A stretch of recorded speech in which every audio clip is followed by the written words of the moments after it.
안녕하십니까?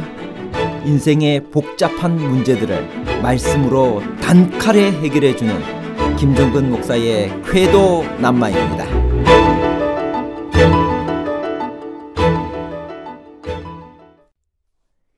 역대하 5장 9절에 그 법궤가 오늘까지 그곳에 있으며에서의 법궤가 성전 안에 있던 오늘까지는 바벨론 포로 이후인가요? 아니면 바벨론 포로 이전인가요?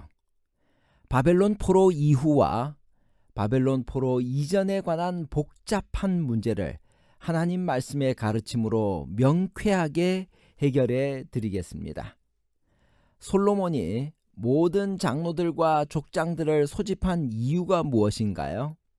역대하 5장 2절.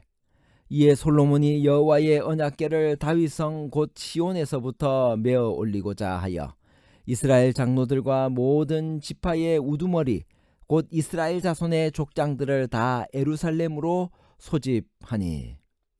솔로몬은 7년 반 동안에 걸쳐 성전을 건축하고 모든 기물까지 다 갖춘 다음 기쁨에 넘쳐 대대적인 성전 봉헌식을 계획했습니다. 그는 나라를 치리하는 왕이면서도 종교적이고 영적인 일인 성전 건축을 총지휘했습니다. 그는 무엇이 참으로 중요한 것인가를 아는 지도자였습니다. 솔로몬은 참된 지도자는 다른 능력도 중요하지만 무엇보다도 영적인 지도자가 되어야 한다는 모본을 보여주었습니다.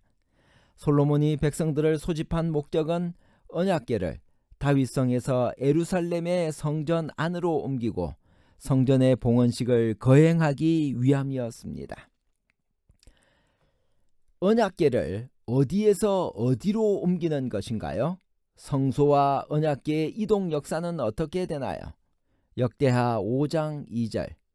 이에 솔로몬이 여호와의 언약궤를 다윗성 곧 시온에서부터 메어 올리고자 하여 이스라엘 장로들과 모든 지파의 우두머리 곧 이스라엘 자손의 족장들을 다 예루살렘으로 소집하니. 언약궤는 시온이라고 부르는 다윗성에서 예루살렘의 성전으로 옮겨져 지성소에 안치되었습니다. 시온이란 넓은 의미로 예루살렘 전체를 가리키기도 하나 본래는 예루살렘 남쪽에 있는 구릉을 말하는 것으로 이곳에 여부스족들의 산성이 있었는데 다윗이 이곳을 점령한 후 다윗성이라고 이름 지은 곳입니다. 이스라엘에는 항상 성소가 있었지만 솔로몬 성전을 준공할 때까지는 성소의 자리로 특별히 정해진 곳이 없었습니다. 회막은 광야 이곳저곳으로 옮겨 다녔습니다. 약속의 땅에서도 성소는 정해진 처소가 없었습니다. 성소는 300년 동안 실로에 있다가 블레셋 전쟁 이후에는 노브로 그 다음은 기브온으로 옮겨 다니다가 솔로몬 때 마침내 성전이 완성되어 하나님의 법궤가 안정된 처소 곧 하나님이 영원히 거할 곳을 얻게 되었습니다. 법궤가 성전 안에 있던 오늘까지는 언제인가요? 역대하 5장 9절.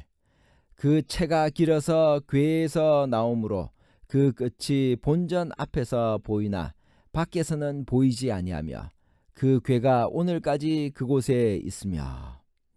하나님이 친히 기록하셔서 다윗에게 준 두 돌비 그것을 담아두었던 법궤, 그 법궤는 지상의 물건 중 가장 거룩한 것이었습니다. 그것을 보관하던 장소를 지성소라고 불리게 한 것은 바로 그 법궤 때문이었습니다. 그 법궤의 뚜껑은 하나님 편에서는 은혜를 베푸는 장소였기에 시은자라고 불렸고 사람 편에서는 죄를 속하는 곳이었기에 속죄소라고 불렸습니다. 그 법궤가 지금은 어디에 있을까요? 확실한 것은 두 돌비를 담은 법궤가 솔로몬 성전에는 있었습니다.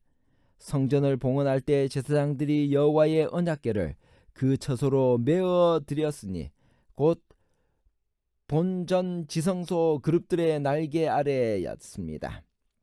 그리고 궤 안에는 두 돌판 외에 아무것도 없으니 이것은 이스라엘 자손이 애굽에서 나온 후 여호와께서 그들과 언약을 세우실 때 모세가 호렙에서 그 안에 넣은 것이었다라고 기록합니다. 이 법궤가 사람들의 눈에서 사라진 것은 바벨론의 침공으로 예루살렘이 멸망할 때였습니다. 그것도 BC 605년 3차 침공으로 성전이 불타 없어질 때였습니다. 그때 바벨론 군사들은 성전에서 칼로 청년들을 죽이며 또 하나님의 전의 대소 그릇들과 여호와의 전의 보물을 다 바벨론으로 가져가고 또 하나님의 전을 불살랐습니다. 성경은 이때 두 돌비가 든 법궤가 어떻게 되었는지에 대해 침묵합니다.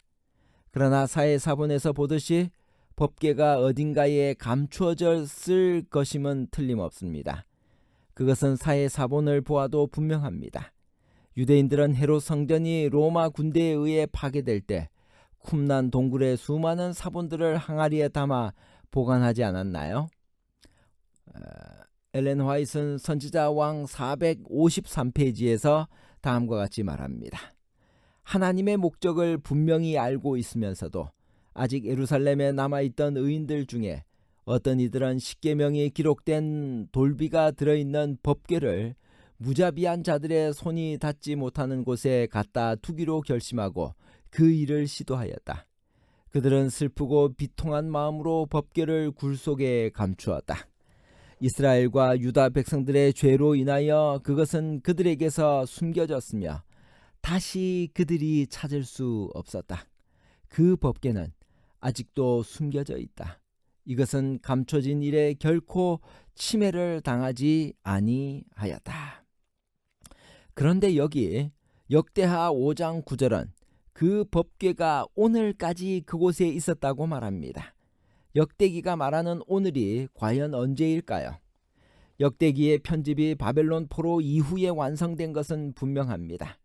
오늘까지가 역대기 편집이 완성되는 그때를 가리킨다면 법궤가 포로기 이후에도 존재하고 있었다는 의미인가요? 그렇지 않습니다. 왜냐하면 그때는 법궤를 모셔둘 성전 자체가 없기 때문입니다. 그렇다면 이 본문이 말하는 오늘은 분명히 성전이 파멸되기 이전입니다. 성전은 제1차 침공 때에도 약탈을 당하였고 제2차 침공 때에도 당했으며 제3차 침공 때에는 불타버렸습니다. 그러므로 본문이 말하는 오늘은 이 모든 일들이 일어나기 전입니다. 결국 역대기 기록은 성전 파괴 이전에 법궤에 대한 기록을 여기에 인용한 셈입니다. 여하튼 바벨론 침공으로 법궤는 사람의 손이 닿지 않는 곳으로 옮겨졌고 그 이후 다시는 발견되지 않았습니다. 그러므로 바벨론에서 돌아온 포로들이 지은 제2성전에도 이후 헤롯이 유대인들을 위해 지은 그 화려한 성전에도 법궤는 없었습니다. 귀한 포로들이 성전 건축을 미루면서 성전을 건축할 시기가 이르지 아니하였다고 할 때 아마도 법궤를 찾을 때까지 기다리자는 생각을 했을지도 모릅니다. 또 성전 기초를 놓을 때 첫 성전을 본 사람들이 대성방곡한 것은 법궤가 없기 때문일 수도 있습니다. 여하튼 이후의 성전에는 법궤가 없었습니다. 그래서 예루살렘을 침공한 외국인 군주들이 가장 큰 호기심을 갖고 지성소를 침범하였을 때 오히려 그것이 비어있는 것을 보고 놀랐다고 합니다. 제사장들이 그 반열에 하지 않았다는 말은 무슨 뜻인가요? 역대하 5장 12절, 11절 이때에는 제사장들이 그 반열대로 하지 아니하고 스스로 정결하게 하고 성소에 있다가 나오매. 본래 제사장들은 24반열로 조직되어 차례대로 성전 봉사를 하게 되어 있었습니다. 그런데 언약궤의 안치와 성전 봉헌식은 너무나 중요하고 할 일이 많기 때문에 반열에 상관없이 올 수 있는 모든 제사장이 다 소집되었다는 것을 의미합니다.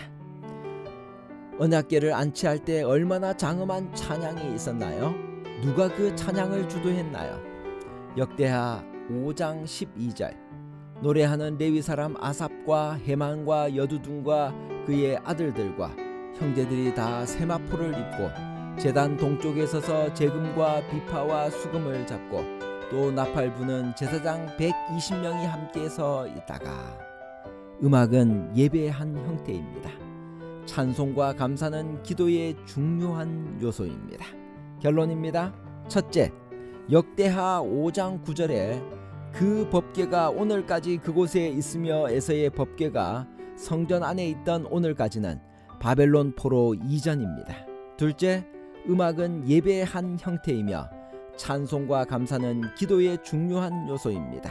셋째, 예배에는 기쁨과 감사와 찬양이 넘치고 하나님께서 임재하십니다. 감사합니다.